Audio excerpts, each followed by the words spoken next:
कैलाश पर्वत पर शिव और पार्वती का निवास था।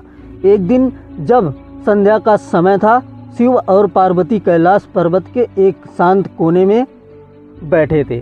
पहाड़ों की शीतल बयार, झरनों की मधुर ध्वनि और पक्षियों का कलख एक अद्वितीय संगीत रच रहा था।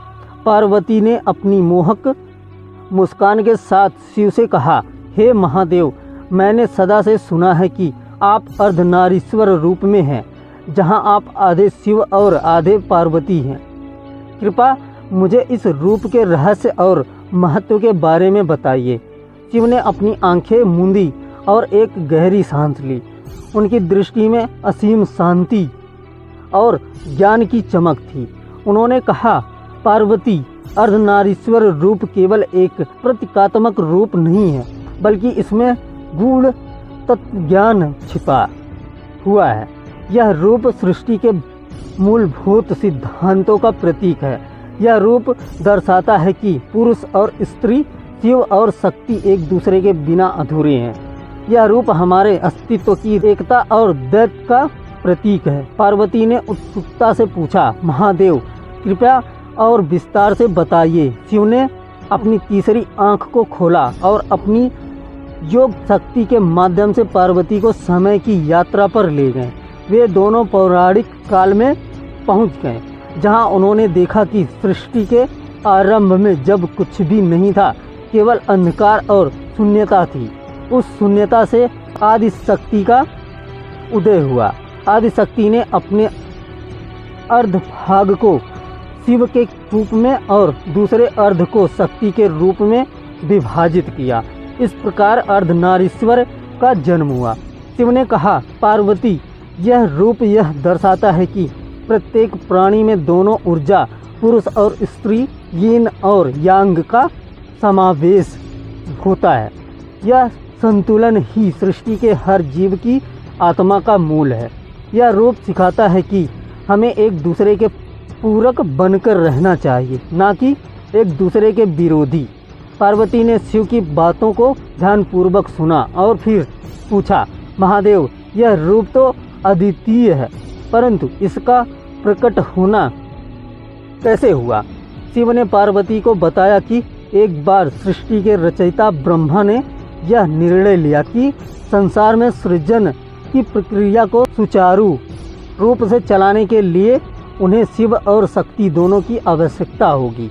ब्रह्मा ने शिव और शक्ति से प्रार्थना की कि वे एक ऐसे रूप में प्रकट हों जिससे समस्त जीवों को यह संदेश मिले कि जीवन में दोनों ऊर्जा की समान आवश्यकता है।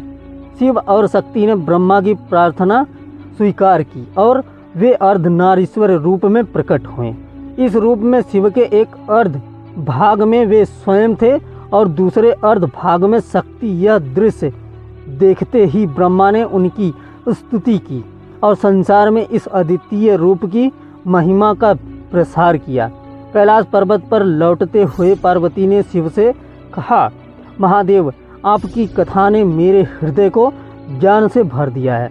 मैं समझ गई हूँ कि अर्धनारीश्वर रूप केवल एक प्रतीकात्मक रूप नहीं है, बल्कि इसमें गहरा तत्व ज्ञान और जीवन का सत्य छुपा हुआ है। शिव ने पार्वती की प्रशंसा की और कहा, पार्वती, तुम सदा से ही ज्ञानी हो, परंतु यह रूप तुम्हारे भीतर की शक्ति को और अधिक स्पष्टता से प्रकट करता है। हमें इस सत्य को अपने जीवन में उतारना चाहिए और सभी जीवों को इस दिव्य ज्ञान का अनुभव कराने का प्रयास करना चाहिए।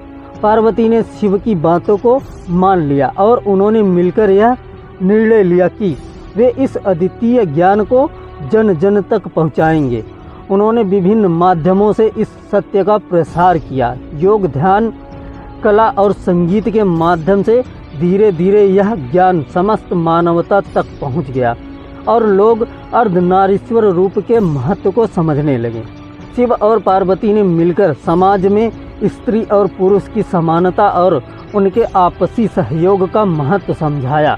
उन्होंने यह सिखाया कि किसी भी समाज की प्रगति तभी संभव है जब उसमें दोनों ऊर्जा, पुरुष और स्त्री का संतुलन हो। इस प्रकार अर्धनारीश्वर रूप का महत्व और इसका ज्ञान समस्त संसार में फैल गया। लोग इस रूप के माध्यम से अपने जीवन में संतुलन और सामंजस्य को स्थापित करने लगे।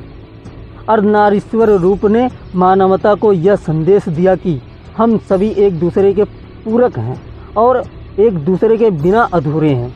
समय बीतता गया परंतु अर्धनारीश्वर शिव और पार्वती का यह संदेश अमर रहा। इस संदेश ने समाज में समानता, सामंजस्य और प्रेम का एक नया अध्याय लिखा। शिव और पार्वती का यह दिव्य रूप सदा के लिए मानवता को प्रेरित करता रहा कि हमें अपने भीतर और बाहर दोनों ऊर्जा का सम्मान और संतुलन बनाकर रखना चाहिए। इस प्रकार अर्धनारीश्वर शिव की यह कथा मानवता के लिए एक अद्वितीय प्रेरणा स्रोत बनी रही। यह कथा हमें सिखाती है कि जीवन का मूल सिद्धांत संतुलन और एकता में है। जब हम इस सत्य को अपने जीवन में उतारते हैं तभी हम सच्चे अर्थों में पूर्ण और समृद्ध जीवन जी सकते हैं।